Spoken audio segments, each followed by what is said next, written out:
Next up is an interview with Travis Retke, who's the executive producer of BR Football. Now, several weeks ago, I went ahead and requested an interview with Travis to better understand the vision that Turner and Bleacher Report has for the Champions League, and to better understand their vision for the way that soccer has been presented to the viewers. Now, as you know, and as I know, the coverage is very different. The pre-match coverage, everything from the studio to the way it's presented, the format of it, the flow of it, is quite different. And I wanted to understand why. Why are they changing things? Why are they not going through kind of the traditional model? And I think this interview goes a long way to actually accomplish that, to understand from them firsthand what the changes are and why they're doing it this way. Now, Travis's responsibilities are in charge of content strategy and overseeing the production at BR Football. And here's that interview with Travis Retke from BR Football. All right, Travis, so let's start off in the beginning. Talk to us about your passion for soccer and your experience as a producer. So, first off, thanks a lot for having me on. My passion for soccer. So, I'd say that I got into soccer originally in the late 90s following Arsenal. I think that a lot of Americans or Arsenal fans in general probably were very turned on by the team and the sport at that point. It coincided with the time where being in the U.S., you had opportunities to see a decent amount of Arsenal games, as they were one of the most entertaining teams in the world. Have since, for the last 20 years, kind of been watching a lot of soccer any way that I can across the various platforms and channels that it's been available to U.S. soccer fans in the States. So I'm well aware of the different experiences that people have had with viewing the game and the different ways in which we've accessed the game over the last 20 years, but also aware of the fact that we do actually have a lot more soccer content for people to consume than a lot of other places in the world, which lends well to people who like to watch a lot of it. But it's also been distributed across a disparate amount of platforms and broadcasters over the last 20 years. So I've just spent a lot of my free time watching the game. I'm an Arsenal fan, but I've spent a lot of time watching a lot of Premier League teams, Bundesliga teams, La Liga, basically just watching as much soccer as I can over the last, particularly 10 plus years. And how did I get into my role at Bleacher Report? I started working at Bleacher Report about 10 years ago when it was a small company of about 12 people, and our main focus was on the NFL, college football, and really giving people the opportunity to learn about and write about and consume content on some of their favorite teams that they weren't necessarily covering or seeing enough coverage of. And I was doing business development for us at the time, actually our kind of in-house soccer evangelist, but it wasn't necessarily the right time or place for the company or the sport in the States to really focus on soccer as a content strategy for the company. So I worked for Bleacher Report for a couple of years, had left about 8 years ago now, and had constantly stayed in the ear of the BR team on if any opportunities had arose over the last few years, if there was any opportunity to get back involved with the BR team and any soccer coverage, that I would love to do so. So while I was gone, obviously the company grew significantly, was acquired by Turner, and had a lot of success, no thanks to anything that I did. And BR Football grew to being one of the biggest emerging brands in the soccer space. And about 2 years ago, Turner started having conversations about, or I guess it's a year and a half ago now, about acquiring the rights for the Champions League. And I started having conversations again with the content team here about putting together coverage plans for how we could potentially go about covering the Champions League and the Europa League in the States. Started off with casual conversations about things that we were observing and I was observing and the way that the sport was being presented, how we could cover it in a differentiated way, and how we could help grow the sport, especially amongst BR's audience. That went from casual conversations to more formal conversations and led to me getting the opportunity to work with the team here and help manage our content strategy around our Champions League and Europa League coverage, both across linear on TNT, and across digital on BR Live, BR, and BR Football across our social channels. And I think that's something too that definitely, with you coming from the Bleacher Report, kind of the digital side of things versus, say, traditional, say, I don't know, Fox Sports, or going through kind of the TV side, the coverage is definitely different. And that's one of the main reasons we wanted to have you on the podcast, is to talk about that, to talk about TNT or Bleacher Report's vision for the Champions League, and to better understand the vision for the way it's been presented. What are your thoughts about kind of just the way that soccer's been presented currently, just historically? And in what ways are you thinking about TNT and Bleacher Report having a different perspective on how it could or should be covered? Yeah, so that actually, it definitely shapes the way that we look at our coverage, and BR and our philosophy definitely influences the decisions that we've made from the programming and content side of things. But also, it was looking at it from the point of view of a fan as well.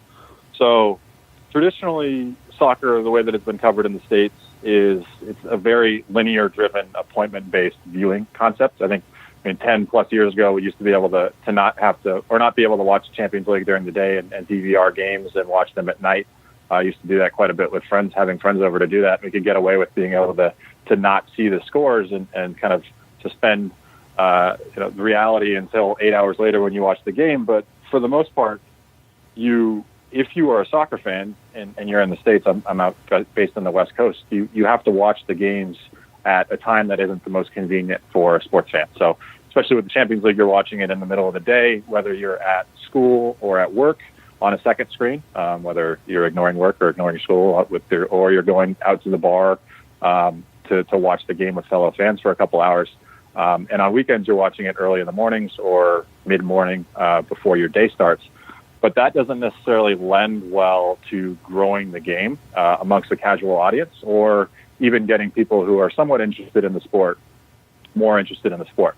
And traditionally, there hasn't been a lot of distribution of what we call shoulder programming, which is the content to get people excited about games, the content to analyze what happens in the games, the content to tell stories about players and teams and clubs that isn't programmed beyond just a TV show. So if you wanted to learn more about the game, you either had to identify certain personalities or certain publications or broadcasters to follow, or you'd have to be proactive in identifying times or like making time in the middle of your day or morning to watch a game. So what we're really looking to do, combining the presence and the reach that we have with TNT with the same that we have with Bleacher Report and BR Football, is really deliver 24/7 coverage of soccer, the teams, the players that you care about, and tell stories about those teams, players, and clubs, while also giving you everything you want to see from highlights and the analytical side of things, and covering the teams and players that you care about.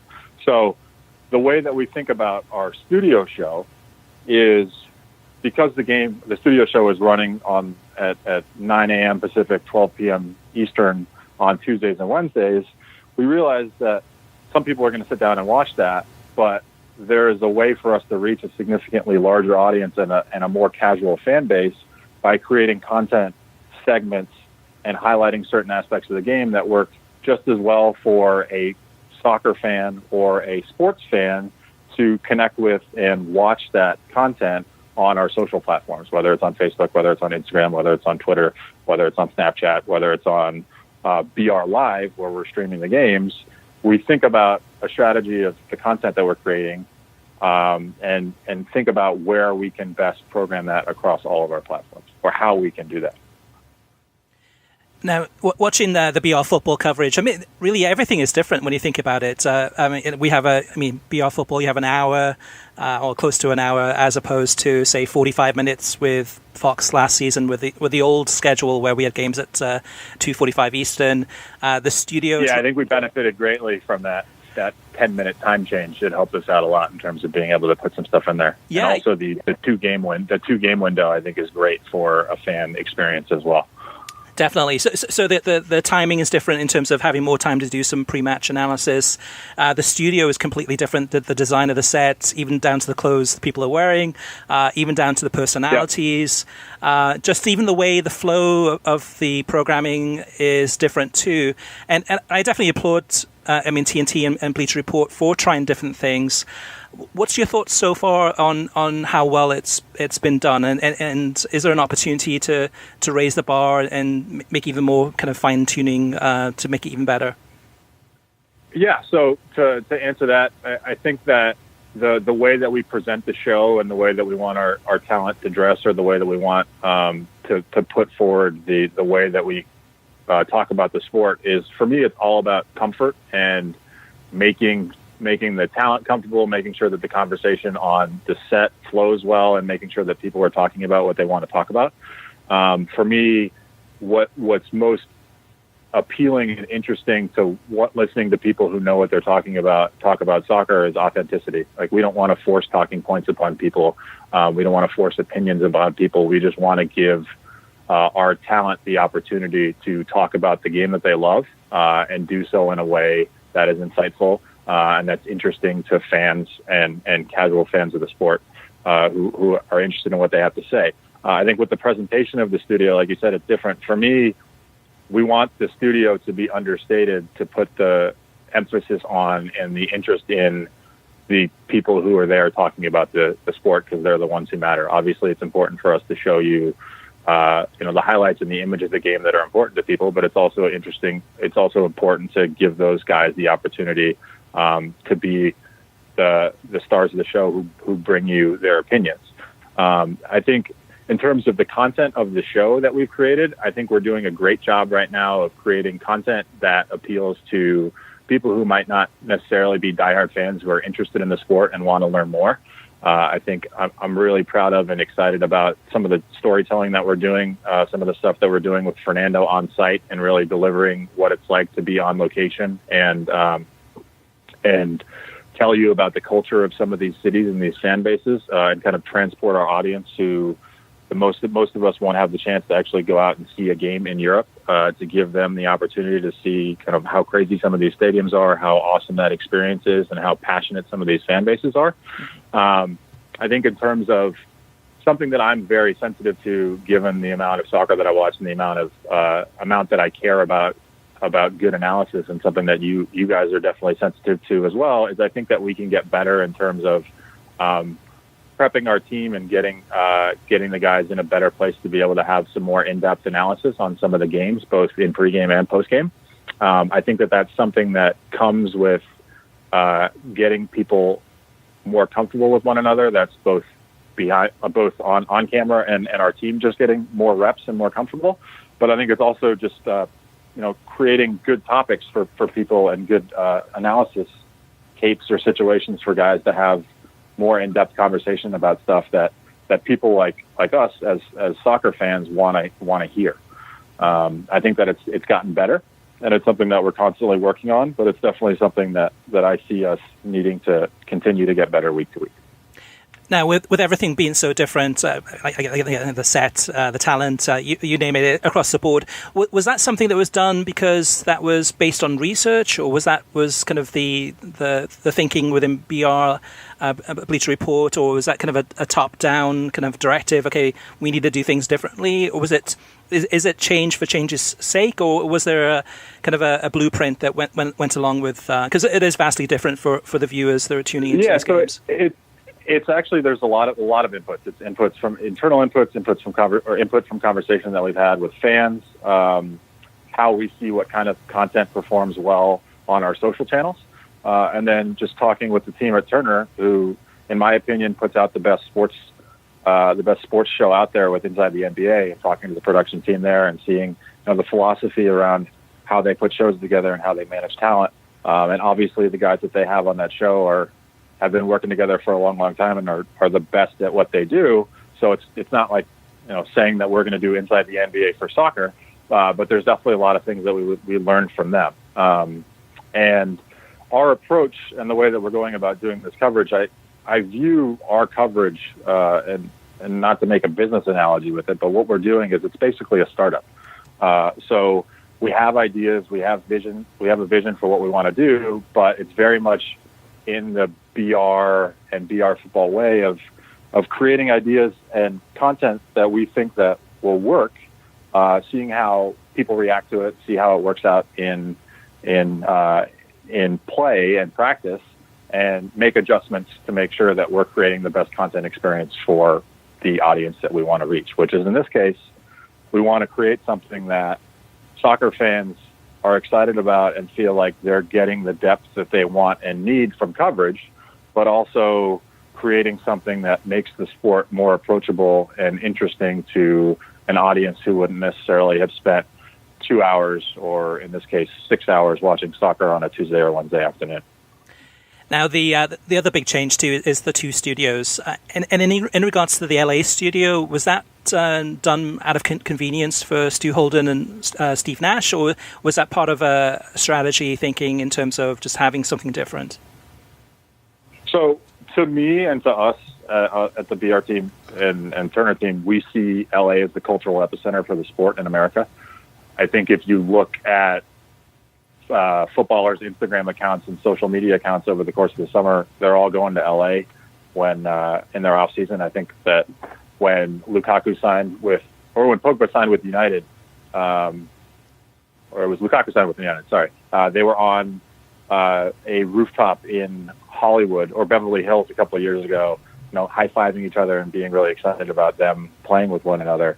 Like, you constantly see images of guys in LA in the off season. To me, it's got the cachet and it's got just that standing amongst European footballers that's the place that everybody wants to be. We also, I think you guys saw last week, we brought in Dominic Sue on as a guest. We do see having guests as being a key component of our coverage, and not just guests who play FIFA or who have a kit collection, who like the sport, but people who are evangelists of the game and really excited to come on and talk about why they love the game. And to us, LA is no better place in America to be able to get guests and to have people who are influencers and interested in spreading their love of the sport. There's no better place in America than Los Angeles to have them there. Which in some ways is actually pretty controversial, though, too, because I think a lot of people look at the US and may not think of LA as kind of being the epicenter of soccer. I mean, you can look at Miami as a place to, in terms of, there's no team there right now, but or some other cities or New York. But was that, I believe you're from California. I think you're producing the show from California. Was that part of the equation, too? No, we're producing the show from Atlanta. And I'm out in Atlanta one day a week. I'm out in LA one day a week for match weeks. And it to be honest, it had nothing to do with that. There's a few different factors as to why we did LA versus Atlanta. My Delta travel status is not one of them. It's just something we did because Atlanta is obviously our home base for where Turner is based, where we've got all of our production facilities. We've got the studio there, but just felt that for getting guests and for getting the people that we wanted involved, Los Angeles made a lot of sense. Okay, and just a few follow-up questions too. This is from some of our listeners. The first is why no pre-match or post-match interviews with the managers? So that was something we've talked about. It's something that we're not saying absolutely no to. It's for us. It's a matter of just we're watching those on the world feeds while we're running our show, and if we find the right content, we will put that on the post-match show or pre-match show. But for us, it's more important to, especially in pregame, to set the stage for the game via analysis and storytelling and using what we see as the best content available to drive good, insightful conversation around the games. But for post-game, we haven't yet seen an opportunity where it made sense to drop it in. I wouldn't say it's something that we're not going to do in the future. Okay. Yeah, and you got the Juventus Man United game coming up soon. So depending on Mourinho's state of mind, it could be an interesting time to do pre-match. Believe me, I find Klopp and Mourinho post-game interviews can be incredibly entertaining. And they do lend to really good sound bites that drive good conversation around things. But for us, it's an editorial call on the fly, and if it works well, we'll drop it in. If it doesn't, we'll go with more conversation and analysis around the games. So the next question is, and this is one from many, many people, but why can't we have some of the games maybe on TBS or True TV? I mean, we're at a point to, I think, especially this season, more than any others really in the Champions League. There's been so many high-profile teams playing at the same time in big matches, whether it's PSG or with Real Madrid, Liverpool, Man United, Bayern Munich. We're actually spoiled for choice. But TNT is the only TV channel that's actually broadcasting. Any opportunity in the future to have, if there is kind of an overlap, and have another game on TBS or True TV? So the plan right now is for TNT. I do think that I completely understand where people are coming from on that. I do think that would be the opportunity that we have right now in terms of offering people to watch one-off games or subscribe to the package at a discount to what previous broadcasters had offered in the past. I think is a compelling offering, but again, I understand where people come from. I do also think that the 2-match window that we have in each day enables soccer fans to now be able to watch 6 straight hours of soccer coverage if they want to do that, which I think is something that I'm really excited about that hasn't been available in the past. But right now, the plan is to program the games on TNT. Okay. And then the last question I have is in regards to the talent. I'm wondering if you can tell us a little bit more about kind of why the talent was picked. They definitely seem to be more personal, seem to be more a little bit different than what we're used to in the past in terms of chemistry and banter and how they work together. And which came first? I mean, was it that you were looking for people with those personalities, or was it that it just came naturally? So the people that we went after for our talent are people that we've been watching and have been fans of for a long time. I've said this to a few people, and I firmly believe it. I think Kate Abdo is the best host that's available in sports right now. I think she's also a perfect blend for us in terms of somebody who's got a lot of traditional broadcast experience, but it's somebody who is comfortable working in a non-traditional broadcast in the way that we're doing the coverage. I think she's handled it incredibly well, and very excited to work with her. So she was somebody that we had identified from the beginning that we wanted to work with. Stu, I see as the voice of U.S. soccer right now, and he is, and obviously has had a big rise in soccer broadcasting, and was broadcasting the World Cup final for Fox last year. But also a guy with an incredible personality. And in the instances where we saw him in studio, thought it would be great to give him an opportunity to be a studio analyst for us. And also excited to give him the opportunity to take on more of a role as kind of a second host in Los Angeles. And when we chatted about it, we saw eye to eye on the way that we were going to cover the game, and the way that he wanted what he wanted to do, and the way that he wanted to cover it, and it worked really well. I think with Tim, obviously one of the greatest players in U.S. men's national team history, but also had, I really liked the experiences that I saw him broadcasting when he was on off weeks, when he was with Everton, and some of the work that he had done in the past. And another guy that we had dinner with Tim, and it was like, this is somebody that is perfect for us. And I know that you guys have mentioned that you've enjoyed Tim when he's on set, Kartik in particular, and excited. Tim, starting this next match week, is going to now be on the show 2 days a week in the off season, because now we have a little bit of time with Tim not doing his day job for him to be able to work with us for a couple days a week. So we're really excited about that. So we'll have him on board for the rest of the group stage. With Mo, I feel like Mo is like when I was watching Stu on ESPN FC a few years ago, when he was dealing with injuries and was spending some time trying to figure out what he was going to do. And when I saw Mo and then talked with Mo about him really getting the intersection of sport and culture and the kind of stuff that he wanted to talk about while still having a great experience in the game and a bright future ahead of him in broadcasting, I thought it would be a great opportunity for us to work with him early on, and especially help us grow the game. I think that Mo is perfect for that. Really excited about the first few shows that he's done with us and the conversations that we've had about other opportunities on things that we can work with him. I think he's going to be great for us. And with Steve, like for me, we really wanted to have an angle, a different angle of covering the sport through the eyes of somebody who wasn't just your traditional soccer analyst. And Steve's been one of the biggest proponents of the game in America ever since I've heard him talking about soccer. He also, if you sit down and talk with him, he knows the game better than the vast majority of analysts that I've seen on TV. So when we sat down and talked with Steve about the way we wanted to cover it and how we saw the opportunity with him to really bring in a new fan base that wouldn't necessarily have watched a pregame show or watched soccer coverage, and chatted with him about that and just talked to him about how he wants to grow the game in the States, especially amongst a younger demographic, and kids, and help grow the development of soccer in America. That worked out really, really well. And I think Steve's been doing a great job a couple months in for us. Really excited about some more stuff that we can do with him and Stu, especially out from behind the desk. We shot a really fun segment with them after one of their pickup soccer games yesterday that we're really excited to show in the game or in the coverage next week.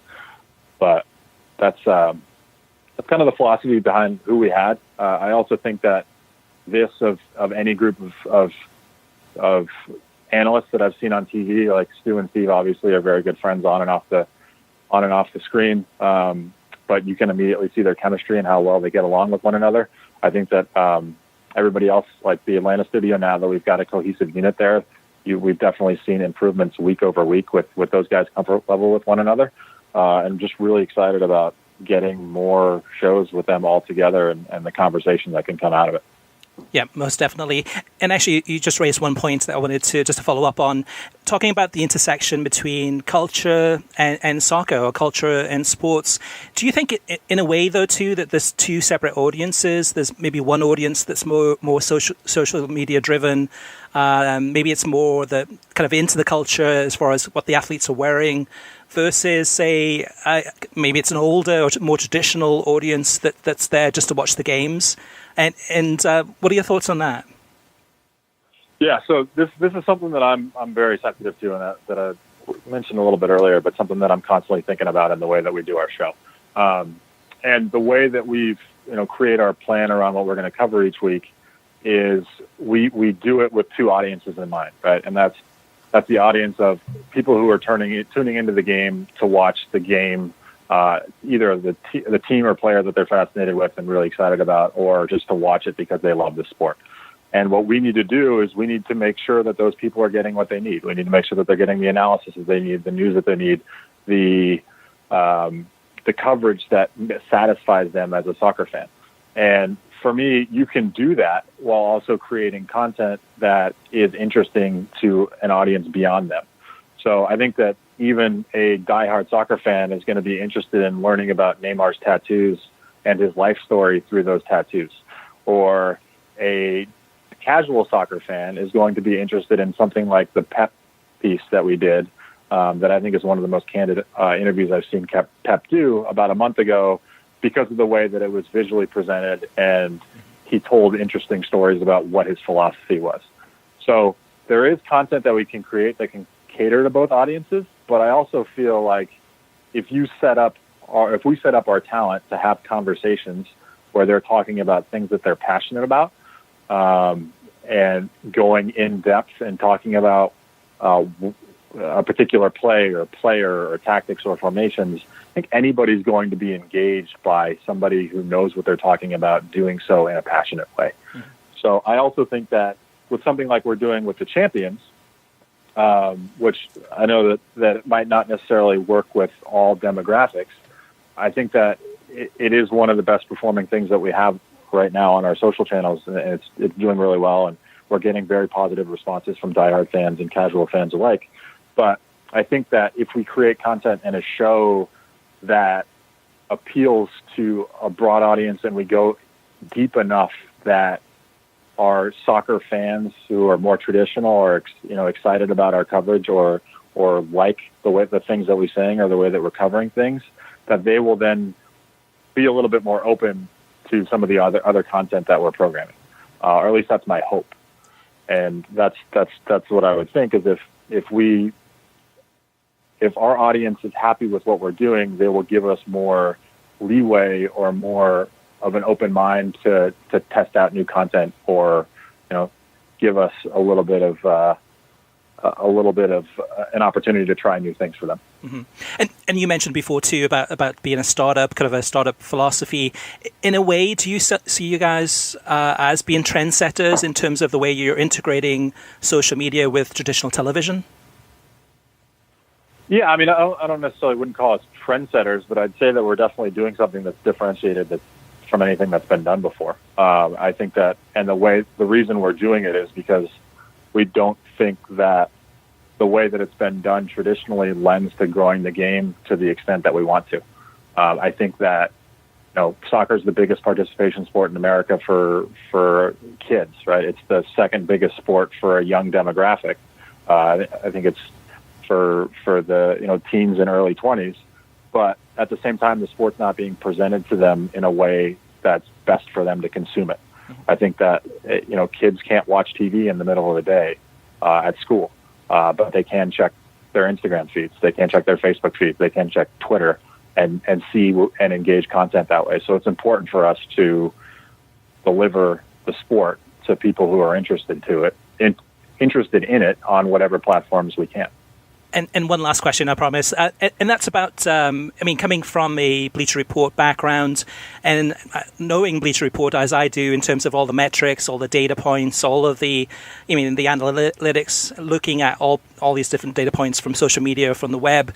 Do you feel in some ways that with television, the metrics that you get aren't as detailed as you would like? And it's maybe sometimes harder to make some actionable decisions based on limited data versus BR Live, which is BR as a company, which is very data driven. Yeah. I mean, obviously, having a online platform makes it easier for you to make data driven decisions. But what I think helps us is the fact that we're creating content that can live in both places. So we can look and get a good feel for how the content works well within a TV show setting, but then we can also see how it performs on some of our channels. And I know that the demographics are going to be a little different for a TV show than they are for our BR football audience or even our BR audience, because our BR football audience is soccer fans, our BR audience is sports and sports culture fans.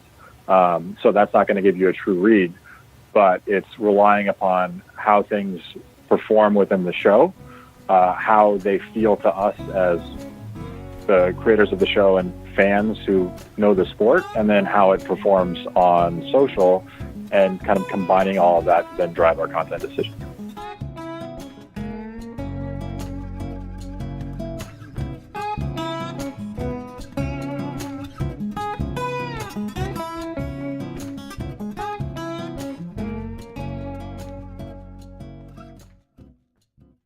Kartik, let's move on to TV streaming news. Yeah, so New Fox, as it's now being branded, or at least branded by the media, is prepared to buy back the U.S. regional networks like Fox Sports LA, Fox Sports Florida, etc., Fox Sports Ohio, that are part of the transaction with Disney and ESPN. They're prepared to buy those back from Disney and ESPN. It appears like they will be the high bidder. Very, very confusing, but just real clarification, because I actually helped with the sport business story on this in terms of research, et cetera. Fox, the new Fox under Rupert Murdoch's son, wants to focus exclusively really on news and sports, and they're dumping entertainment, right? They're dumping that sort of stuff and additional stuff. The regional sports networks, if they can be bought back for less than $20 million in value, I think enhance what the new Fox is trying to do. So it looks like also maybe to get some regulatory approval, this might happen. So watch this space. That covers a lot of MLS teams in terms of soccer, and MLS teams' local deals, which are essentially split between the Fox regional networks and the Comcast / NBC. Now they're all branded NBC, but NBC regional networks. Okay, Kartik, moving on in regards to some more news, and this is Major League Soccer. So the headline story is coming out of Sports Business Daily, and it reads, U.S. broadcast viewership for Major League Soccer up 6% this season as MLS matches on Fox proper and ESPN Deportes see their strongest viewership yet. Univision also had its most watched Major League Soccer season also. So yes, while that's true, that's great news. MLS viewership on the Fox network, which televised 5 games, was up 59% year over year, averaging 988,000 viewers. And Univision saw a 14% growth in total numbers, averaging 287,000 viewers, marking its most watched season to date. So while that's good news, we know that the trend is that on the Spanish language side, in terms of viewing numbers, whether it's for Premier League or if it's for Major League Soccer, etc., those numbers continue to increase. And the Spanish language side is really kind of a growing side of the industry, side of the sports TV ratings.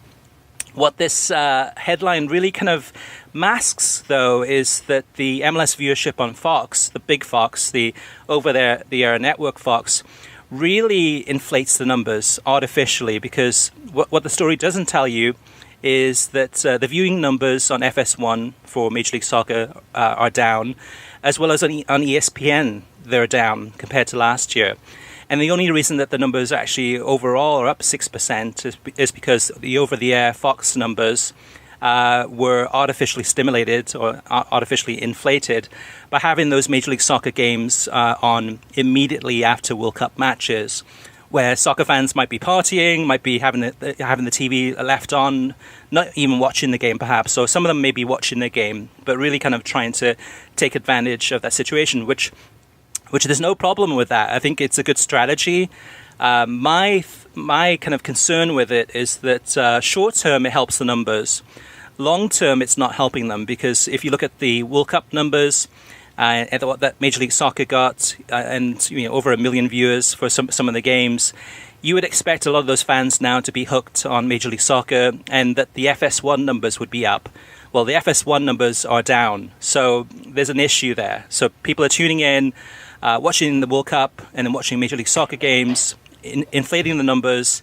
And that's a great thing to put in a press release that Major League Soccer can announce, or they can put in a Sports Business Journal article that makes everything look bright and rosy. But at the end of the day, the reality is that you take those World Cup numbers away from those Fox broadcasts that were the Major League Soccer games, and the TV viewing numbers are a completely different story. Kartik, any thoughts on this one? Yeah, I mean, a year from now, when MLS network ratings, ratings on Fox over the air and Univision are down or stagnant, then that's when the lack of long-term thinking with bolstering this will come out. I think it was more a propaganda piece than anything else to say, well, these numbers are up. Remember, they did the same thing when they attached a match to a Copa America match in 2016. It was Seattle and Portland, or Seattle and Los Angeles. And I was actually alarmed that the number was so low, given it came after Copa America and it had the teams that were playing. But at the time, MLS PR put out, this is a 30% bump or whatever from last year, from fixture date the previous season. So they're good at doing this. I think in general, there's been a problem in drawing viewership for MLS games on FS1. We consistently see ESPN games do better, even if they're scheduled alongside alongside NFL matches, NFL games. So it might be an FS1 problem, and that's something that is going to have to be figured out by 2022 when the new contract is up for renewal for Soccer United marketing.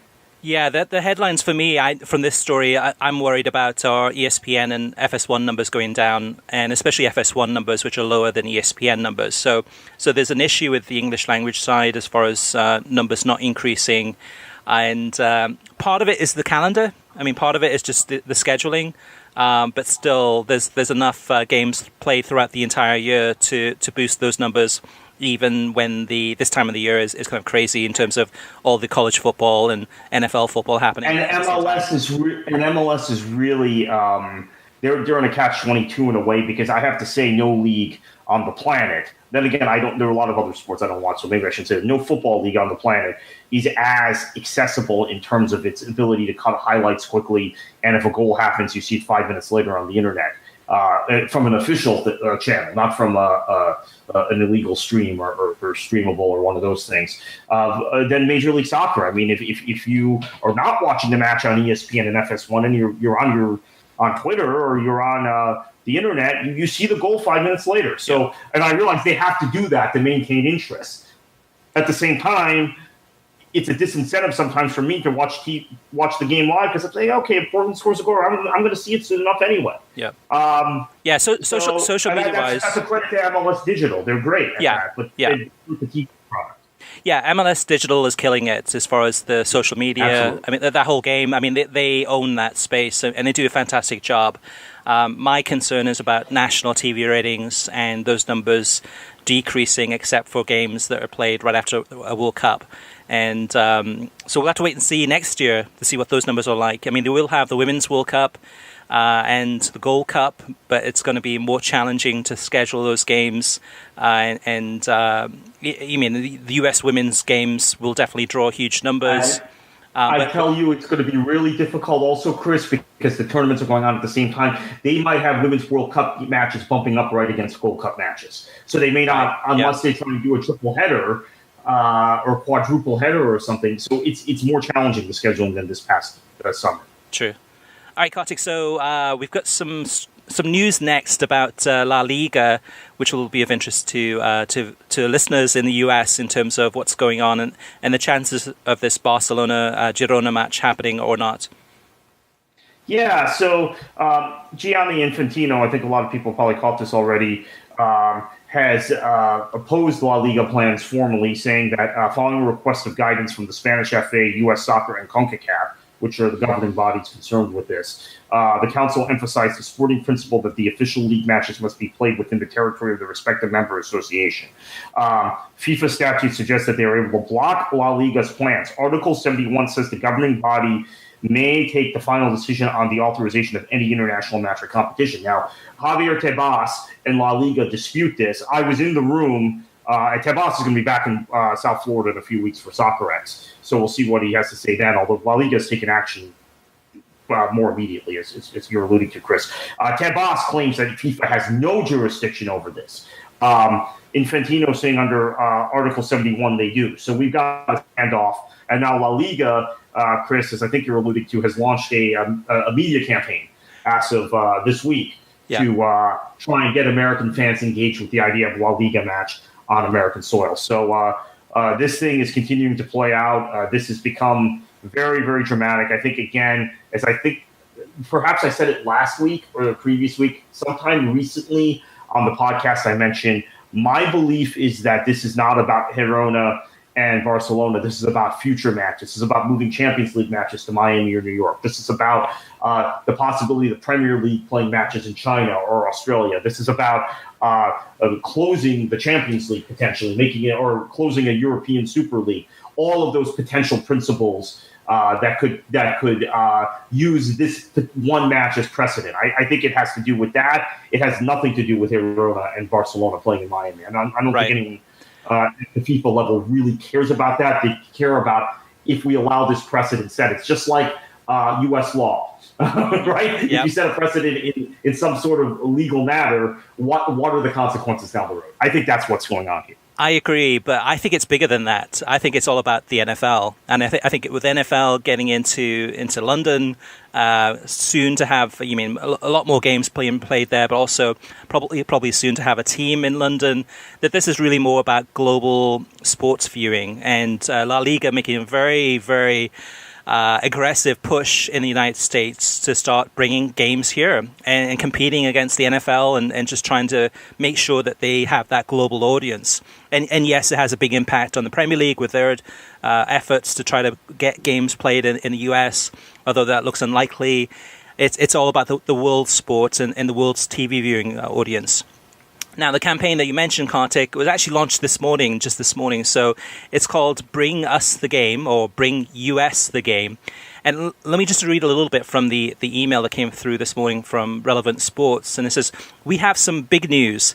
La Liga, the greatest soccer league in the world, which is debatable depending on how you can rate that, is trying to bring a regular season match to America for the first time ever, but we need your help to make this happen. Sign the petition. So that's what they're going for, is to try to get people to sign the petition so they can say, hey, we have 500,000 people have said that they want a game in the United States between Barcelona and Girona. you're preventing them from being able to watch this soccer game. And probably looking at FIFA, looking at USSF at this, or Major League Soccer, saying, hey, we have people that want to watch this game here. The email goes on, it says, there's only one problem. Some of the key decision makers are determined to block the match from happening, falsely claiming it's not good for the game in the US. So we, the fans, the true stewards of the game, need to fight for this match. Are you in? The more people who sign this petition, the louder a voice we will have, and the harder we'll be to ignore. Help us make this happen for the fans and the game. Together we can. # bring US the game. And stay tuned, La Liga North America.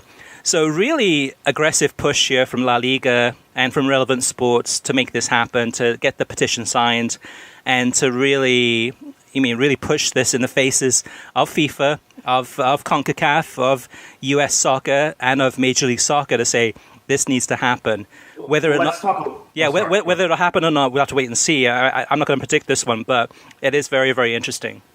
Let me just mention the politics real quickly of this and Infantino's position. Infantino, even though he was the president of UEFA, has essentially lost a lot of support within UEFA in the last 3.5 years. The Club World Cup proposal being the final straw for a lot of UEFA member federations, the more prominent federations, the Germany, the Spain, the England, the Netherlands, just more FIFA, more international dates. And we saw how that went last week. We talked about that on the podcast last week. Infantino's going to get reelected probably because of the support of Asia, because of the support of Africa, because of potentially the support of CONCACAF. So, and certainly the support he has from the U.S., who are big supporters of him. So his political play is to do what these federations want, which is a fear of La Liga or the Premier League or Serie A, whoever, but La Liga now putting matches in their countries and undercutting, or in theory, undercutting their domestic league. So that is the political play for Infantino. He's not going to back off on this. Now, whether he actually has the authority to do this, which has been questioned, we'll see, or whether there's just a groundswell of support to where they have to back down the campaign, we'll see. But there's a lot of politics involved in the FIFA presidential re-election for Infantino, which comes next year, by the way, 2019. Yeah, I can see this one actually. If I had to make a prediction, I can see this going into the courts because FIFA believes that according to the FIFA statutes that they will be able to block this game. That Article 71 says that the governing body may take the final decision on the authorization of any international match or competition. La Liga probably has some claims on their part that they can say, hey, well, there's been precedent set before with games being played overseas, whether it's cup games such as the Supercopa España or some other games being played overseas. So there's been precedent set, and why can't this game be played in Miami? This is really, really an interesting story and one to watch. This is going to be a fascinating one to keep an eye on. Last but not least, Kartik, on TV streaming news, and that is in this past quarter, the third quarter in the United States, DirecTV has lost 359,000 subscribers. And during that same quarter, DirecTV Now only added 49,000 subscribers in that same time span, which is way, way below what they were doing a year ago. Part of me wonders to a certain extent, or to what degree, maybe DirecTV and DirecTV Now could be losing subscribers due to losing beIN Sports, losing La Liga, losing Ligue 1. I'm sure that's a percentage of that. How much of a percentage, I do not know. But still, interesting times with DirecTV losing subscribers and DirecTV Now seemingly plateauing. Now, TV. Yeah. Go ahead. Real quickly, I know of one or two people who canceled DirecTV or Comcast. Not one or two, more than that, just because beIN's not offered anymore. Because they had channel for La Liga. They know they can get NBC and get the Premier League matches via Fubo, so they just switched to Fubo or Sling and cut the cord. And it is specifically because of beIN. So while, again, we don't have a large sample size and we just talk to soccer fans, there is some of that going on for sure. Yeah, I do want to mention one more thing, and that is when I was watching the Athletic Real Sociedad game, I think it was on Saturday, it was fascinating to watch it because during the broadcast, Phil Shane, probably about 20 times during that entire 90-minute game, said, read from a script and said, hey, if you're a DirecTV subscriber or a Comcast subscriber and you're watching this game over at your friend's house, now's the time to switch. Go ahead and sign up for Fubo or Dish or Sling TV to be able to make sure that you can watch El Clasico and all of La Liga. So the likelihood, and we've said this in the past before, but the likelihood of Comcast and beIN Sports reaching a deal is practically zero. The likelihood now of DirecTV reaching a deal with beIN Sports looks unlikely, especially with beIN Sports making such an aggressive push for these for people to switch to Dish. So it's not good if you're a DirecTV subscriber, which is a shame too, because DirecTV, historically speaking, Kartik, you know this better than anyone, has always had the best soccer coverage, has always had the most soccer coverage, and here we go, losing beIN Sports or dropping beIN Sports. It's a big black hole that they're missing. Once upon a time, before Bleacher Report Live existed, before Fox began really utilizing their Champions League and Europa League rights, DirecTV had exclusive matches that they would give for free. Well, or not free, but if you had the right package, they would stream on additional channels for Europa League and Champions League. I got every match for several years because I had DirecTV. They were that committed to soccer 10 years ago or so, 8 to 10 years ago. But now it's a different era. They're owned by AT&T now, which they weren't at the time, and they're making some different decisions. All right, so let's move on to TV ratings. So we talked about in the news segment about how Major League Soccer numbers for the regular season were up 6% across the entire board, and most of that was pumped up by Fox World Cup matches, Major League Soccer matches after the World Cup.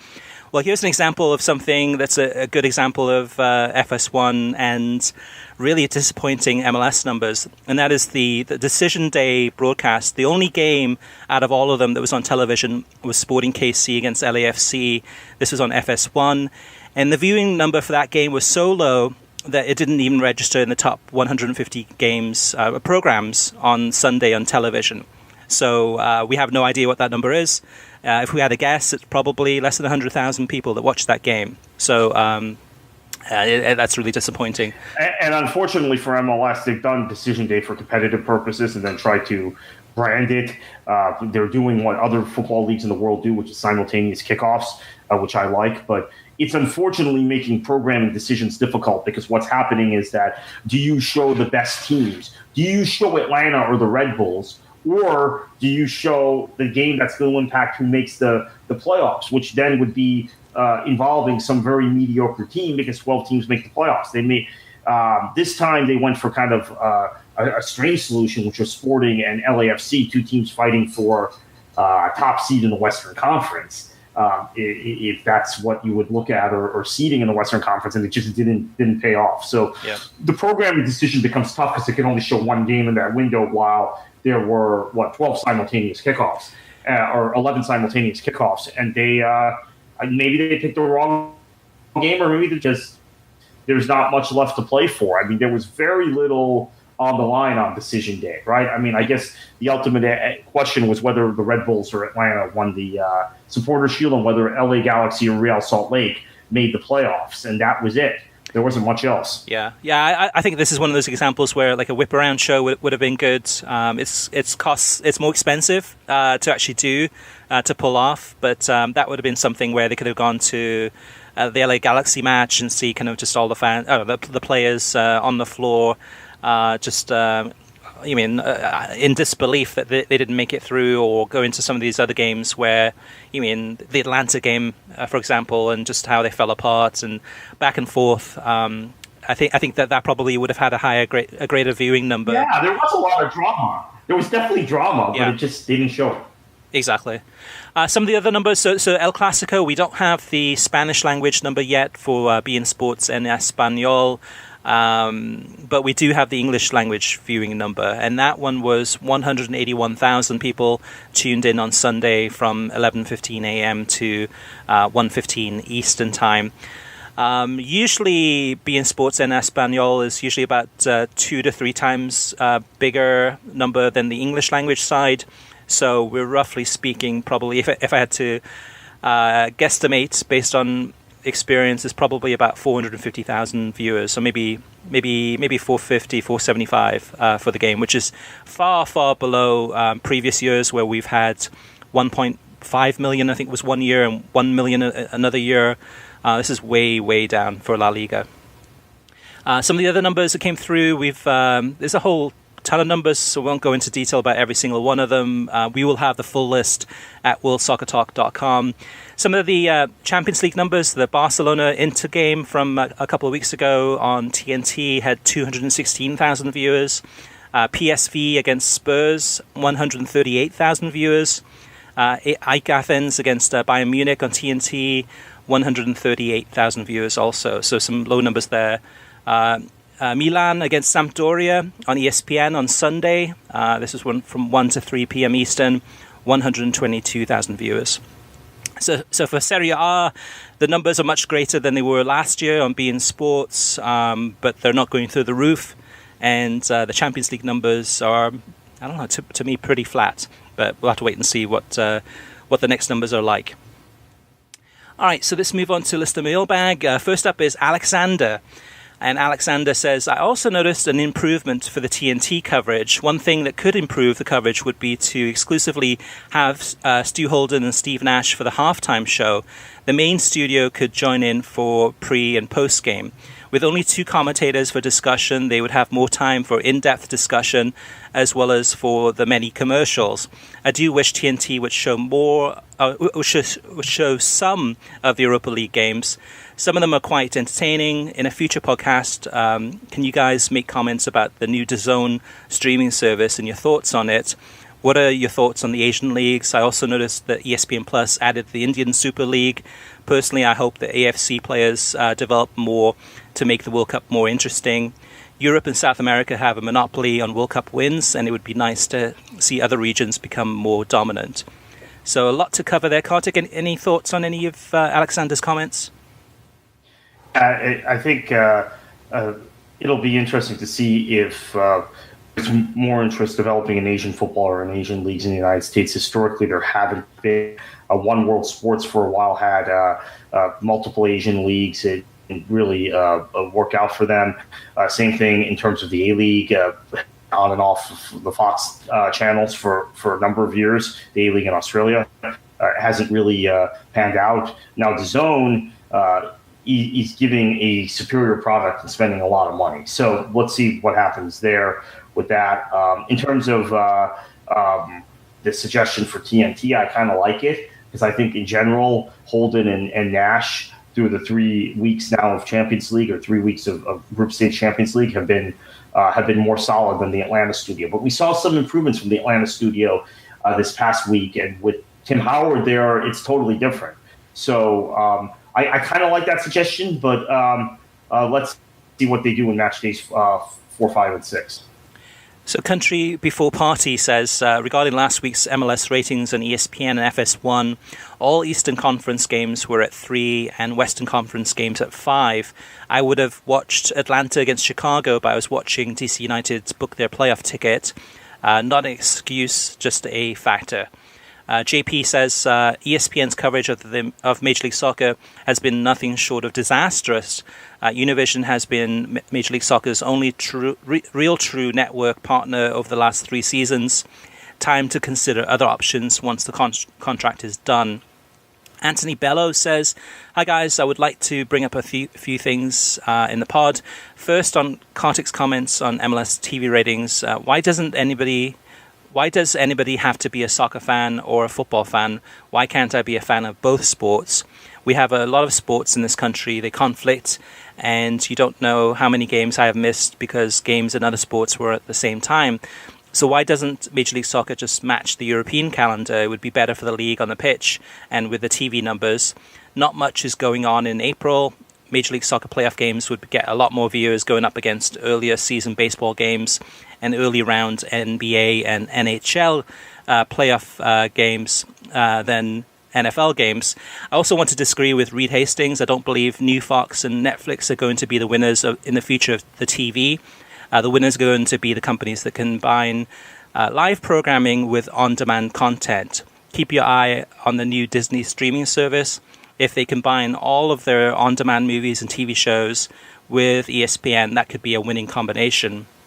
Also, Amazon could be a player. They seem like they have started to go after live programming to go with all the shows they have. I believe the consumer would be more willing to buy live and on-demand programming in one package. Thanks. And a lot to cover there, Kartik. For me personally, I have no issue with somebody being a fan of soccer and being a fan of another sport.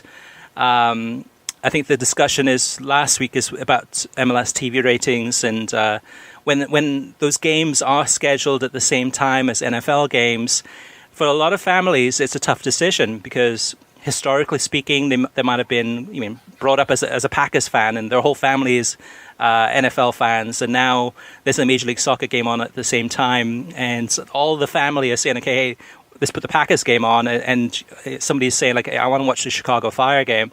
It's not going to sit well.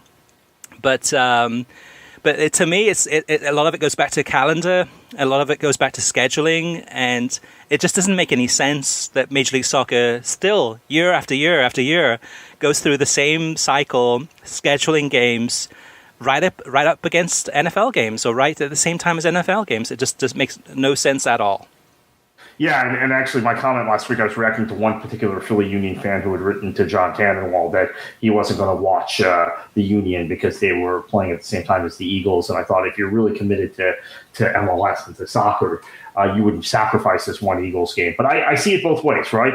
And I think Anthony's suggestion, first off, going back to the previous comment about ESPN being a bad partner for MLS, I think what happened is the first year of this television deal, they tried very hard to have a permanent window on a Sunday. And as it got later in the season, that did not work from a ratings perspective. So now they are trying to squeeze it among other programming that gets better ratings and has more viewership and more interest. So it was a conscious decision by ESPN that they had to abandon the permanent window because it just wasn't performing at the level the package that it should. Now, back to Anthony's point, shifting the calendar, I'm a strong proponent of this. I think it's along with promotion and relegation and solidarity payments / training compensation, the most important thing we can do to reform the sport of this country, maybe the most important thing, more important than those other two factors I mentioned. It's not just about television. It's about competitiveness. It's about lining up transfer windows. It is also about player development. Our players in the United States are not developing as quickly as we want them to because they're playing in the hottest months of the year once they turn professional, or even when in their semi-pro amateur seasons. They're playing through the hottest months. It is much easier to play and train when it is not as hot, when there aren't heat warnings, when there isn't these sorts of issues that create trainings to be canceled. That happens all the time with these leagues in the summer. Don't kid yourself. A lot of fans don't know that a lot of times teams aren't able to train because there are thunderstorms or it's too darn hot. They're training at odd hours, and that affects player development. They're not getting the repetitions. And I would say, I know cold weather is an issue. You can build around that with the winter break and work around it with scheduling. And heat-related deaths are far higher in this country, in the United States, every year than deaths related to cold weather. Just that, again, people don't seem to want to know that. There are statistics, there's empirical data about that, but people who are against even having this discussion don't want to talk about that. So, Anthony, yeah, I'm in agreement. I think the single biggest thing we can do is shift the calendar. But people don't want to talk about that at the highest levels for whatever reason, even though I think it's a very practical solution to a lot of our problems. Yeah, and Major League Soccer still seems to be very focused on their priorities. The priorities are expansion teams and sponsorships, and everything else seems to kind of fall by the wayside. They really haven't made any really big changes in recent years, and this is one that should be top of the list. This should be something that they've already addressed and figured out and have a plan for. It doesn't seem that that's happening. Last question is from Nuke. And Nuke says, does Sancho's rise at Borussia Dortmund mean that Pulisic... read this one again. Does Sanchez's rise mean that Pulisic's move in the summer might be on or off? Who do you think is likely to go after Pulisic?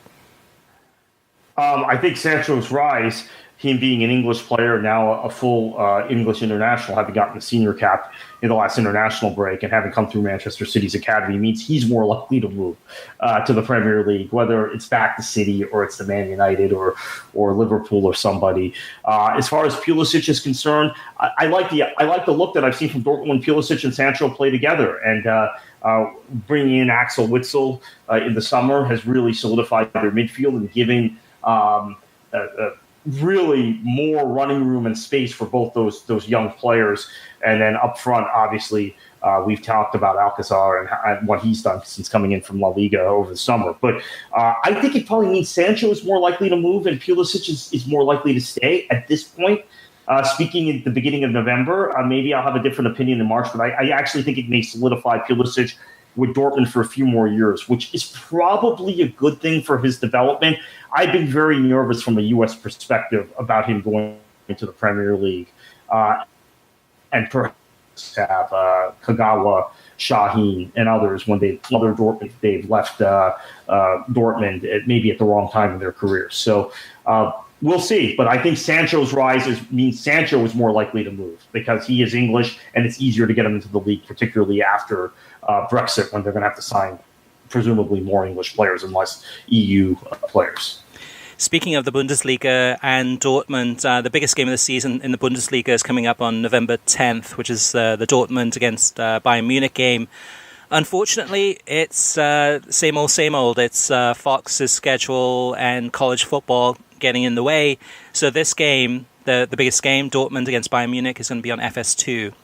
Now, over the next couple of weeks, I think Friday's game in the Bundesliga is going to be on Fox Soccer Plus, and for the next couple of weeks, most of the games are going to be on FS2 and very few on FS1. And here's an example, again, of a massive match for the Bundesliga on FS2. Why they can't switch it to FX or FXX like they've done in the past, I do not know. It just doesn't make any sense at all. Yeah, they're in the process of selling those channels to Disney, as we know. But this is really not a very acceptable situation. I actually already went on my program guide to try and DVR the Friday Bundesliga match this week. And as you mentioned, Chris, it's not on FS1 or FS2, which was very, very, very disappointing to find. And I've watched more and more of that Friday Bundesliga game of Freiburg this past week. I think that's a real missed opportunity for Fox, because that is the one programming slot they have for the Bundesliga where it doesn't go up against the Premier League. You're going up against the Championship, you're going up against Liga, or sometimes you're going up against La Liga. It's the game. Missed opportunity. It's the game that probably has the best chance of being like a gateway drug to pull you in, to get viewers in. You mean if Friday, if people are getting off work early, or you mean from school, maybe they don't have any classes that day, to hook them in on that game and get them watching the Bundesliga more and more during the weekend. And it's just definitely a missed opportunity there. So listeners, you can always reach us through email at web@worldsoccertalk.com, as well as on Facebook, facebook.com/worldsoccertalk, and on Twitter @worldsoccertalk. Plus, of course, you can always post comments on worldsoccertalk.com. We'd love to get your feedback. We'd love to read it out on air, whether it's your rants, raves, questions, asking for advice, or disagreeing with anything we've said. We'd love to get your feedback there. So in closing, thanks for listening. You can get a new episode of the World Soccer Talk podcast every Thursday. Every episode is released on SoundCloud, YouTube, Stitcher, iTunes, TuneIn, Audioboom, and worldsoccertalk.com. And if you like the show, share it with your friends on social media and give us a review on iTunes. And Kartik, heading into another busy weekend of club soccer from around the world, what should they do? Enjoy your football.